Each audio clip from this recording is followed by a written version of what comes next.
네, 오늘 성경 말씀 보시겠습니다. 두 군데입니다. 전도서 5장 그리고 신명기 23장입니다.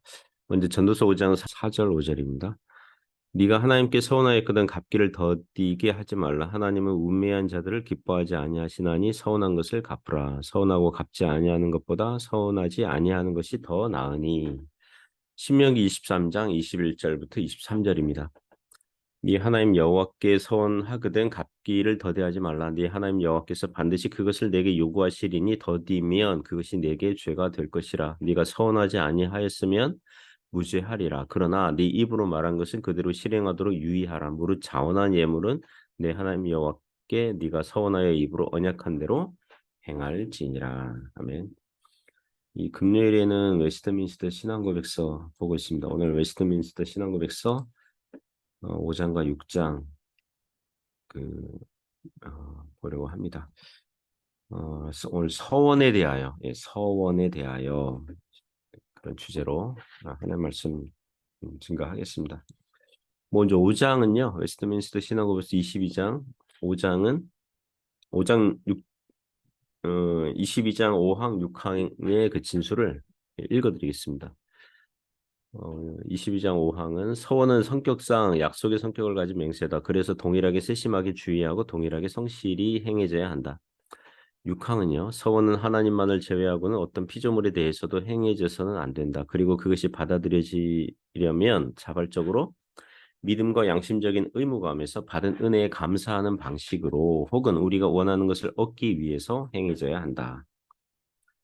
자, 금요일에는 웨스트민스터 신앙고백서를 조금씩 보고 있습니다. 22장은 합법적인 맹세와 서원에 대하여를 다루고 있습니다. 오늘 서원에 대하여를 보겠습니다. 그 22장 보면서요, 저는 맹세와 서원에 대하여 그리고 신자들의 신실한 언어 생활에 대해서 또 배우고 있고 다시금 돌아보고 있습니다.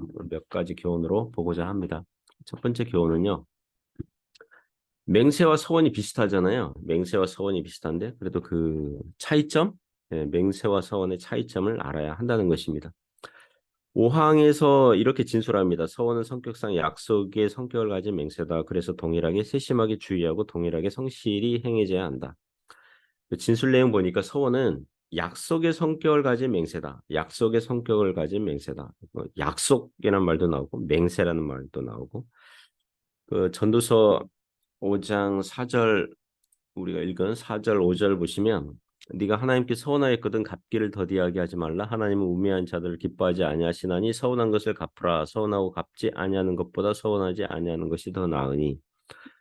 여기 서원이라는 단어 자리에 맹세라는 단어를 집어넣어서 바꿔서 읽어도 뜻은 통하거든요. 그래서 이쯤에서 우리가 서원, 맹세 그리고 또 서원, 맹세 나오면 언약 그리고 약속 이 네 가지 단어를 정리하는 게 필요한 줄 압니다. 제가 원어 사전과 히브리 단어들 이게 사용된 것들 보니까 좀 교통 정리 이게 정리하고 가는 게 유익할 것 같습니다.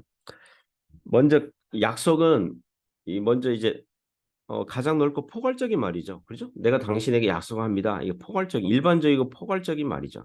거기는 맹세, 서원, 언약이란 말을 곁들일 수도 있고 같이 사용하지 않을 수도 있고 하지만 뭐 예를 들면 저는 약속합니다. 맹세하면서까지 약속합니다. 뭐 서원까지 했습니다. 뭐 언약하면서 약속합니다. 그러니까 그런 말을 같이 사용해도 되고 또 사용하지 않고 그냥 약속만 해도 되고 사람 사이의 약속 또 하나님께 하는 약속 이게 모두 맹세, 서원 또 언약한 것과 무게감을 가지고 있다는 것입니다. 그럼 맹세는 무엇입니까? 말로써 자신을 묶는 속박하는 행위라고 보면 돼요. 하나님의 이름으로 했던 신구약 성경을 보면 상호간에 어떤 물건을 두고 어떤 돌을 뭐 그 세우고 했던 말로써 강조하면서 반드시 행하겠습니다. 의지와 결심을 보여주는 거죠. 약속이 폭넓은 보편적인 성격이라면 맹세는 하나님의 이름을 언급하면서 자신의 결심과 의지를 강조하는 말이라고 보면 되겠습니다. 이 약속은 좀 보편적인 또 포괄적인 건데 맹세는 거기에 강조하는 거죠. 강조. 자, 이 약속을 또는 맹세를 법적인 조항으로 묶는 것을 언약 또는 계약이라고 합니다. 신구약 성경을 구약 성경은 영어로 올드 테스타멘트 그러거든요. 올드 테스타멘트. 그러니까 단순한 약속이 아니에요. 이렇게 테스타멘트는 계약이란 뜻이거든요. 계약, 법적인 계약. 그러니까 옛 약속 그럴 때 약속 그러면 이게 옛 언약 그러면 이게 법적인 계약이라는 거예요. 언약이라고 쓰고 법적 계약이라고 읽으면 됩니다. 우리가 흔히 성경은 하나님의 약속의 말씀입니다. 이럴 때는 하나님께서 사람과 맺은 법적 계약이란 뜻도 들어가 있는 거예요. 하나님께서 죄인들을 반드시 구원하시겠다는 하나님 편에서의 법적인 계약으로 하나님께서 당신을 스스로 묶으신, 속박하신 그런 셈이죠. 그렇게 알려주시는 거죠, 우리에게. 자, 그럼 서원은 무엇입니까? 성경의 서원은 제사법 중에 그 화목제를 바치는 종류 중에 서원제가 있거든요. 예, 화목제를 바치는 그 세 가지 이유 중에 자원제, 감사제, 서원제 요 세 가지 있지 않습니까? 그 서원은 하나님께 바치는 건데 하나님 제가 제게 이런 것을 해주시면 제게 있는 무엇을 바치겠습니다. 이렇게 약속하거나 맹세하는 것이 서원 또는 서원 기도라고 하는 것입니다. 창세기 28장 20절에서 22절 보면 야곱이 에서를 피해서 외삼촌 라반의 집으로 갈 때에 베델에서 꿈을 꾸죠. 그때 하나님께 서원하는 대목이 나옵니다. 하나님 저를 가나안 땅에 다시 안전하게 돌아오게 해주신다면 저는 저의 소유의 10분의 1, 11조를 바치겠습니다. 이게 서원이에요. 사무엘상 1장 11절에서 한나가 하나님께 서원 기도하죠. 하나님 제게 아들을 주시면 제가 아들을 하나님께 바치겠습니다. 이게 서원이에요. 서원 또는 서원 기도 또 서원제와 관련이 있는 거예요. 그래서 하나님께 서원하였다면 갚으라는 거예요. 맹세했다면 지켜라. 맹세는 지켜라. 서원은 갚으라. 이런 식으로 성경이 나온다는 것입니다. 두 번째 기호는 그 서원한 것을 갚으라는 것입니다. 서원한 것을 갚으라. 그 여섯 번째 항의 진술을 보면 서원은 하나님만을 제외하고는 어떤 피조물에 대해서도 행해져서는 안 된다. 그리고 그것이 받아들여지려면 자발적으로 믿음과 양심적인 의무감에서 받은 은혜에 감사하는 방식으로 혹은 우리가 원하는 것을 얻기 위해서 행해져야 한다. 우리가 읽은 신명기 23장 21절에서 23절 보시면 네 하나님 여호와께 서원하거든 갚기를 더디하지 말라. 네 하나님 여호와께서 반드시 그것을 내게 요구하시리니 더디면 그것이 내게 죄가 될 것이라. 네가 서원하지 아니하였으면 무죄하리라. 그러나 네 입으로 말한 것은 그대로 실행하도록 유의하라. 무릇 자원한 예물은 네 하나님 여호와께 네가 서원하여 입으로 언약한 대로 행할지니라. 자, 사랑하는 성도 여러분, 하나님 앞에 하나님께 서원한 것이 있다면 갚으시기 바랍니다. 우리가 기도할 때 약속을 하든 맹세를 하든 서원을 하든 행하고 갚을 수 있길 바랍니다. 우리가 보통 연초에 그 하나님께 서원을 하잖아요. 뭐 작정했다, 결심했다, 뭐 서원했다, 뭐 혹시 여러분이 저는 서원을 한 적이 없습니다. 서원 기도한 적이 없습니다라고 할 수 있습니다. 여러분이 어떤 것을 하겠다고 마음에 결심하거나 약속을 하거나 다짐을 했다면 그게 서원이라고 할 수 있어요. 서원이라는 단어를 사용하지 않았으니 서원한 게 아니다라고 할 수 없어요. 주님의 구원의 은혜에 감사하고 주님께서 함께 해주신 게 감사하다면 그 결심하고 다짐한 것을 서원한 것을 갚을 수 있길 바랍니다. 예를 들면 연초에 여러분이 하나님 올해 한 해는 뭐 하나님께서 은혜 주신 게 많아서 성경 일독은 하겠습니다. 신앙생활의 유익을 위해서 성경 일독은 하겠습니다라고 결심했다면 그게 서원한 거거든요. 자, 여러분 한 달 남았습니다. 한 달. 오늘 12월 1일, 12월 달 시작하는데 한 달 남았어요. 혹시 다 읽지 못하였다면 얼른 읽을 수 있길 바랍니다. 성경을 빨리 읽어주는 속독 방송을 듣든 읽을 수 있길 바랍니다.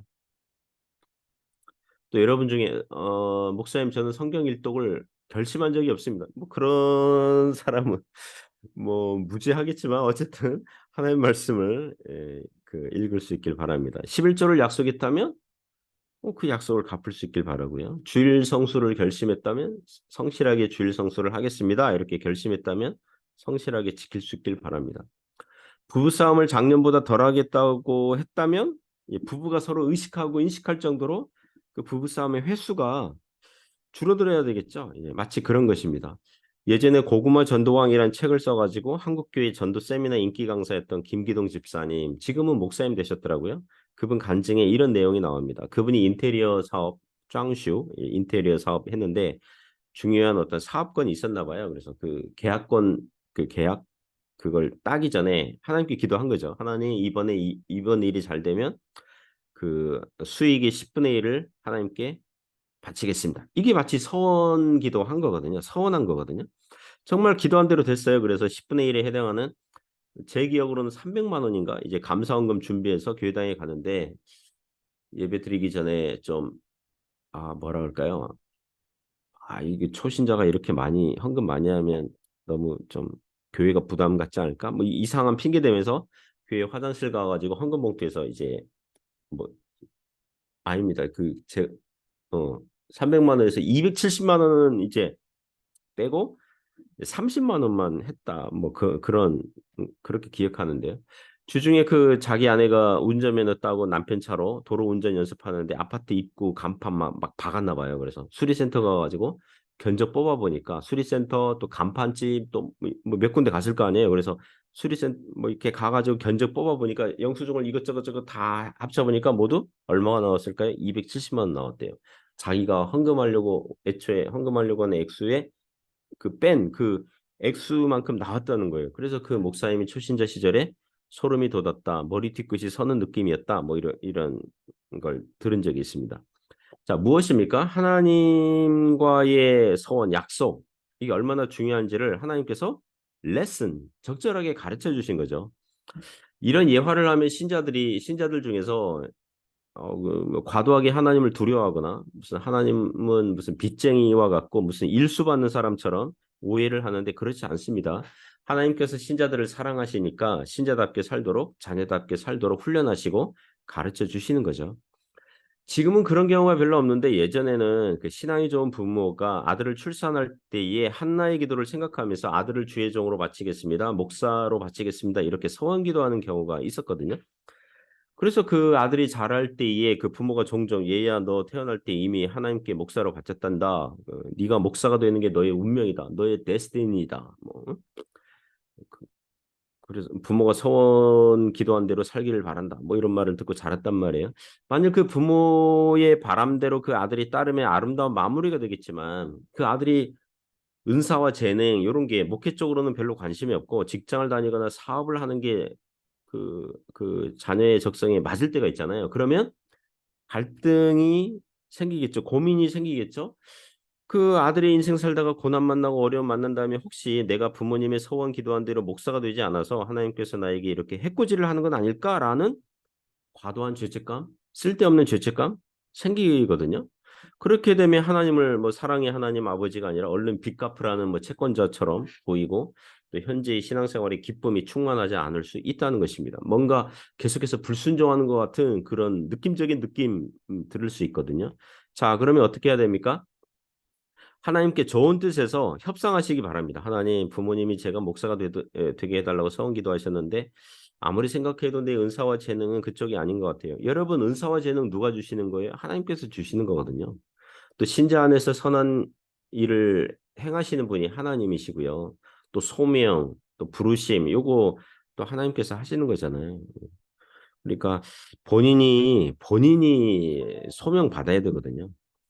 그래서 이제 좋은 뜻에서 협상하면서 세속 직업을 가지고도 하나님께 영광을 돌리며 살겠습니다. 또 자기가 출석하는 교회 목사님을 도와서 좋은 교회로 만들어 보겠습니다. 이렇게 서원의 방향을 덕이 되도록 교회 유익하도록 바꾸어도 적절할 줄 압니다.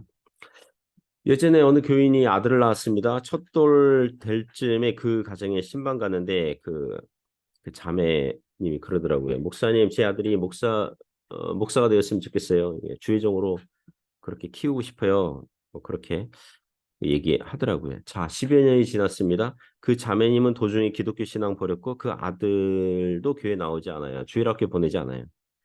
물론 그 이후에라도 그 가정이 주님 앞에 다시 나올 수 있도록 바라고 있습니다. 그러니까 서원 기도로 뭐 자식을 뭐 주의적으로 바쳤다 뭐 큰 거를 막 하고 그것보다 현재 자신의 신앙이 구원받은 신앙인가 건강한 신앙인가 이걸 확인하는 것이 더 중요하다는 것입니다. 구원받은 신앙, 건강한 신앙에서 건강하고 신실한 서원과 맹세와 지혜로운 언어 생활이 나오는 것입니다. 이건 제 예화인데요. 부산에서 부교육자 할 때에 그 교회에서 건축 헌금 작정한 적이 있었거든요. 뭐전 교인들이 교육자들은 물론 전 교인들이 작정기도 했는데 저희 부부가 한 200만 원 작정했어요. 그러니까 20여 년 전의 일입니다. 20여 년 전의 일. 우리 부부에게는 그게 큰 돈이었거든요. 그런데 건축 헌금하고 작정하고 얼마 지나지 않아서 제가 그 사역지를 옮기게 됐어요. 그러니까 섬기는 교회가 바뀐 거죠. 부산에서 사역하다가 이제 서울로 옮겼는데 자, 그러면 우리 부부는 이전에 직원으로 있었던 이전 교회당에 건축 헌금을 해야 될까요? 아니면 말아야 될까요? 자, 작정한 장소는 이전 교회예요. 그리고 목적이 이전 교회 그 섬기던 교회의 그런 건축 그거였어요. 하지만 작정은 서원은 하나님께 한 거잖아요. 하나님께 한 거잖아요. 그래서 교회 사역지를 옮겼지만 하여튼 뭐 매달 10만 원씩 갚아 나가고 뭐 하면서 작정한 액수를 다 갚은 적이 있었습니다. 그때 뭘 느꼈는지 아십니까? 아, 내가 괜찮은 사람이구나. 내가 신앙이 있구나. 이거를 깨달은 게 아니라 하나님께서 은혜를 베푸셔서 갚을 수 있도록 공급하시는구나. 신자들이 약속을 하고 맹세를 하고 서원을 했다면 그것도 선한 마음, 선한 일을 하나님께서 행하신 거고요. 그것을 행할 수 있도록 갚을 수 있도록 하나님께서 은혜를 베푸시고 도우시고 그래서 그런 과정을 통해서 하나님 살아계십니다. 또 믿음이 더 좋아지도록 하시는구나. 이거를 깨닫도록 하신다는 것입니다. 그렇게 서운하면 뭐 사람은 채무자 입장이 돼가지고 채권자 하나님께 뭐 갚아야 되고 하나님 빚쟁이고 그런 게 아니에요. 감사해서 은혜가 넘쳐서 드리고 싶고 그렇게 하도록 하나님께서 또 은혜를 주시고 하시는 거예요. 그러면서 믿음이 점점 좋아지는 것입니다. 사랑하는 성도 여러분, 서운하셨습니까? 그럼 갚으시기를 바랍니다. 그게 감사고 기쁨이에요. 또 갚을 수 있도록 해주시고요. 그런 은혜가 있기를 주님의 이름으로 부탁드립니다.